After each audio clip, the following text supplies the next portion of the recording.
everyone, welcome back. Josh Patar and Alex Goldman here, joined very luckily once again by, I think, one of the best coaches in the game today, Brandon Six Gun Gibson. So, Brandon, how you doing this morning, man? I'm doing great. I'm doing great. Happy, healthy, feeling good.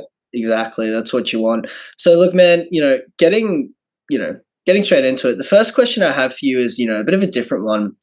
I'm curious, how do you encourage fighters to, provide feedback on their own striking performance?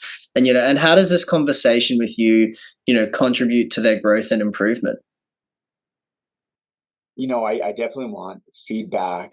Communication between a coach and an athlete is key for performance, for growth, for just a good solid bond. I think I'm fortunate as a striking coach that a lot of the impact is based through our mitt work. Obviously, there's bag work, there's drilling, there's sparring, and then there's the real fight. But I'm fortunate enough to have that one-on-one time with the fighter, feel their power, feel their speed, feel their rhythm, see where their eyes are looking as they're striking, and then work with them creatively on their own setups, right? Each fighter has their own flow, their own rhythm, their own timing.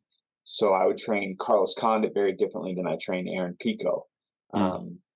But it's nice to just get that feedback, that response, and feel. And the fighter knows when they're off. I know when I'm off rhythm.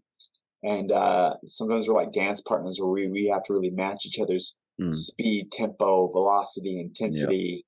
Um, but I'm always sending the fighters like fight film to study, links, things that are maybe fit their style very well, things that maybe don't, but would be maybe good to add to the arsenal over time. Mm.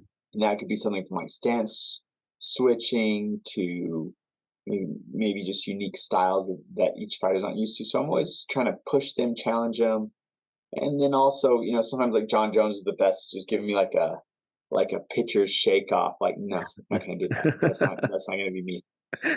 And at the same time, being very open to try new combos and techniques, but each fighter knows themselves well too, like of what they would really throw. Mm. Um, yeah, it's a good job. It's a good job. Yeah, definitely. Coach, look, last time we spoke to you was over a year ago, and Jon had yet to announce his return to the sport and make his debut to the heavyweight division, and I guess for me, seeing him return after 3 years and do what he did to Cyril Gane was one of the most impressive performances I think I've ever seen in an octagon. Just considering the time he'd had off, all the people who said he wouldn't come back and he wasn't coming back and he wouldn't go to heavyweight, and to see what he did was really incredible. And I think seeing those photos that I sent you of you and Jon, and the photo with Jon raising his hands and you're behind him and so happy, I guess, what did that mean to you to see Jon win back in March? I know it was 8 months ago now, but what did that mean to you to see, Jon go in there and do what he did to Cyril Gane? I've been fortunate enough to have coached hundreds of fights in the UFC at this point in my career, and I'll say that night with Jon against Cyril Gane was one of the highlights of my career because of how much went into that Yeah. camp, the road to get there, the trials, the tribulations, the adversity. For Jon just to go out there and silence all the critics with such a dominating, Yeah. just flawless performance. That's what we had dedicated and sacrificed so much for. So Mm. it was a surreal moment, like I just remember sitting there when Jon won and kind of stopping and having a moment to just give thanks to God and think of all the people that helped me get there to that moment. Because like I said, it was a lot of sacrifice. Yeah. And those 3 years were very challenging. A lot of it was during COVID.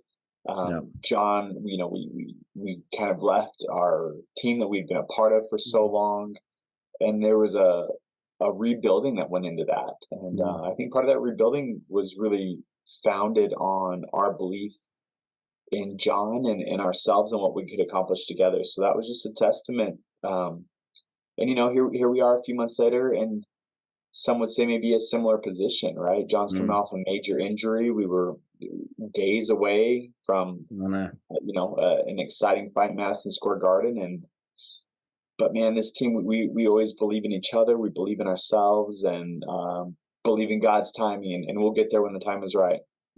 For sure.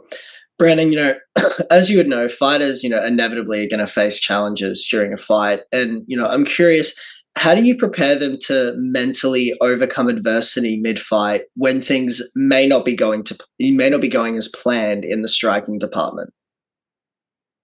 I can think of some good examples over time of fights where we really had to make adjustments, or sometimes like the crazy combo is not there right at the get-go. And I think a good example of that was Cowboy Cerrone against Matt Brown. We had some real tough first two rounds. Some would say Cowboy was down on the scorecards. I remember telling Cowboy going into that third round, like, all the work he had done with his boxing, that was an investment. And Matt Brown was feeling very comfortable slipping Donald's jab, and telling Cowboy between rounds, like, the head kick is there. We got to set it up. And all of our film study, all of our camp prep showed that Matt Brown would always dip to his right really well. But that was something he always did. So we'd worked all camp on that jab to the switch left high kick. And, it opened up. But Cowboy had to believe in himself. He had to believe in that technique. He was in a war at that point, and it was really good to see him listen, make the adjustments, and then execute. So, every now and then it works out. Every now and then it works out like that. 100%. Coach, it'd be remiss of me if I didn't ask you your thoughts on a particular fighter. I just think, considering what happened a few weeks ago, obviously Tom Aspinall is the interim heavyweight champion at the moment, and I think his performance, solidified kind of the new breed of heavyweights that are coming through, the guys that are much younger and the guys that will be there for the next 10 or so years. I think, Tom's obviously been pretty vocal about a fight with Jon and wanting that fight for obvious reasons. I mean, considering who Jon is as the greatest of all time, everyone's going to want that fight. I guess for you as being Jon's coach and, striking coach, my question is, what are your thoughts on Tom as a fighter and as a fan of the sport? Is that something that you would ever like to see, Tom and Jon? As a coach, I see a lot of greatness in Tom Aspinall. Very good footwork, good defense, good fundamentals. And like you said, he brings a lot of attributes to heavyweight that help represent that new generation. The speed, the athleticism, the well-roundedness in his game. Tom's a great young fighter. And of course, any young fighter coming up wants to make a statement, especially against legends. And, Jon had tweeted the other night that Tom hasn't faced any legends in this game. He doesn't have that on his resume. It's not part of his accolades. Whereas Jon was able, starting off his career, to go up against iconic legends like Shogun, like Rampage, like Rashad Evans, like Glover Teixeira, so many, to really solidify his status as a champion. So any hungry young fighter, they want to test themselves against the very best. I coach Aaron Pico. He wants to fight Pitbull so bad, and I hope that lines up. He wants to fight the Volkanovskis of the world and the Max Holloways. That's in every young aspiring champion. So, of course, Aspinall wants to prove. Which fighter wouldn't want to prove themselves against the greatest of all time? And you talked about the next generation of heavyweights. I would put Cyril Gane in that generation. All the hype with Cyril leading up to fight Jon. Everybody said the same thing, like, hey, he switches stances, he's fast, he's athletic, he's 145er. He has all of these things, and then Jon Jones did what Jon Jones does. The time to fight Tom, I'm sure will come. I'm sure it will come, but we're going to set out to accomplish the goal that we've set out for, and that's Jon versus Stipe. And whether Tom feels like it's right or fair, or it's what all the fans want, like I think Anthony said the other day, like Jon Jones can do whatever the hell Jon Jones wants to do, and that's where I'm at. Like, I read a thing the other day talking about the UFC fighters that have been stripped of their belts and why. And there weren't many in there for inactivity. And unfortunately, we have this injury and it's on the timeline. But like, the UFC is not going to strip Jon Jones as heavyweight champion. He's the GOAT. For sure. And people could be upset about that. Obviously, they want heavyweight division and a champion with lots of exciting fights, as do we. But the time will come. Yeah. I'm curious, Brandon, as John has, moved to heavyweight, how have you had to adjust as a striking coach? As, you were talking about earlier, fighters kind of know what striking they can and can't do. And, light heavyweight to heavyweight is, it's a sizable jump, and obviously the increase in muscle mass, increase in size might have an effect on, speed, timing, mobility. So I'm curious, how have you had to shift as, a striking coach for John as he's moved to heavyweight, if at all? Oh, I have, because Jon's just become so much more powerful. The fluidity in Jon's technique, his ability to fight out of both stances, his kicks, his knees, his elbows. Like, Jon's just such a dynamic, complex striker. But as he put on 40 pounds of muscle, that's a big difference. If you looked at the smaller weight classes, a bantamweight to a middleweight is that much. It's a massive amount. So training Jon has become much more of a task, right? That we all need to be up for. He's so powerful. He's so powerful, and we're always continuing to evolve the game, Jon's game, that is, and we're just always adding tools, sharpening tools, and right now, as he's recovering from his surgery, like, we're talking about that. We're sending each other notes and building out what the rehab plan back to the championship bouts will look like. Definitely. How is Jon's recovery coming along? I know he's only just recently had the surgery not too long ago, but I know, not sure if you're aware, but we saw a guy like Aaron Rodgers who recovered from a torn Achilles in literally 2 months, which is the craziest thing I've ever seen. Well, I mean, doesn't have USADA. Yeah, that's right. But I guess, what kind of time frame do you think we can expect Jon back? Because, I mean, in an ideal world, had this happened 2 months ago, I mean, a UFC 300 with Jon Jones on it would have been just the all-time greatest card. But I guess, what sort of time frame do you think we could expect Jon back, and sort of how is his recovery?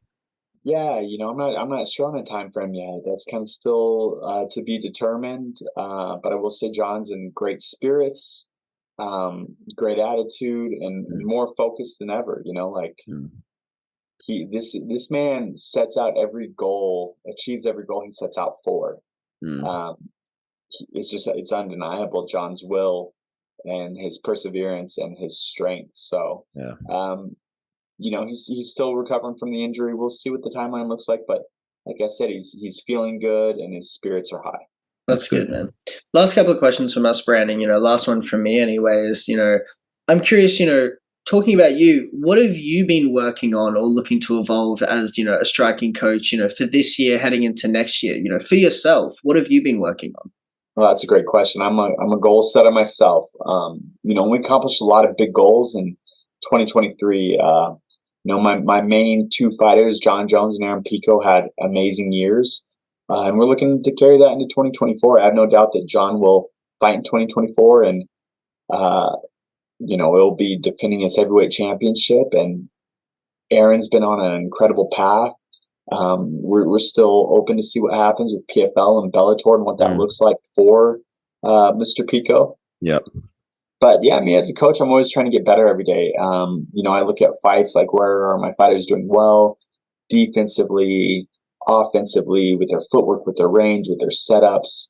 How can we continue to push each other and evolve and motivate each other? And how can I be that much better at my craft? And as you know, there was a point in my career where I was probably working with 20 UFC fighters, and now I'm down to 2, and that's by choice. That's so I could give them my very, very, very best and not have anything watered down, anything. It's not a factory; it's an art form. Yeah. So I really like this path I've taken as a coach. A little more like Trevor Whitman, as opposed to like some of the big gyms, big teams, and all due respect to those guys, because it's a lot of work and it's a lot of emotion that you have to put in it, and a lot of sacrifice away from your loved ones. And with that said, when I am only working with 2 guys like that, I'm giving them everything I have. So we're studying, we're talking. And we're trying to evolve, and sometimes it's just maintenance, right? Like, sometimes it's keeping those cornerstone blocks like Aaron Pico's left hook as sharp as possible. And sometimes it's, really pushing them in their weak areas. So yeah, I definitely have some goals set out. I have some things I want to work on. I have some things I want the fighters to work on. And, we're excited. We had a really good 2023, and we're just going to carry that momentum into 2024. Definitely. Coach, last question from me, man. You've worked with a guy in the past like Tony Ferguson, and obviously he's back in action next weekend against Paddy Pimblett. I'm pretty intrigued with this fight because I love Tony, and I don't know which way it goes. I hope he can get the win for me personally as a fan of the sport as well. I guess for you, how do you think Tony can win this fight? And sort of, do you think he can turn that losing streak around against Paddy next weekend? I hope so. And, I'm always going to be cheering for Tony Ferguson. He's a iconic legend of the game. He's as tough as they come, and he's gritty. And, he has another hard test in front of him with Paddy Pimblett. And I hope the adjustments Tony's made this camp, he's working with great coaches like Tyler Wombles, and I see him with David Goggins. Yeah. I hope it all benefits him. Yeah. I really do. And I'll be cheering for a great Tony Ferguson performance. Definitely. Coach, it's always a pleasure to talk to you, man, and get your time. You're one of the greatest coaches that has ever coached in MMA. I truly believe that, man, and it's a real honor for us. I thank you very much for your time. Have a wonderful Christmas and a good holiday season. I hope you enjoy it with your family and whatever you do. I hope you enjoy it, and we'd love to talk to you at the start of next year, early next year, when Jon announces his return. I can't wait, and I look forward to it, guys. We're going to have a great 2024, and maybe talk again when Aaron has a gold belt wrapped around his waist. Definitely, 100%. Thanks, Coach. Right. Appreciate it. Thanks, guys.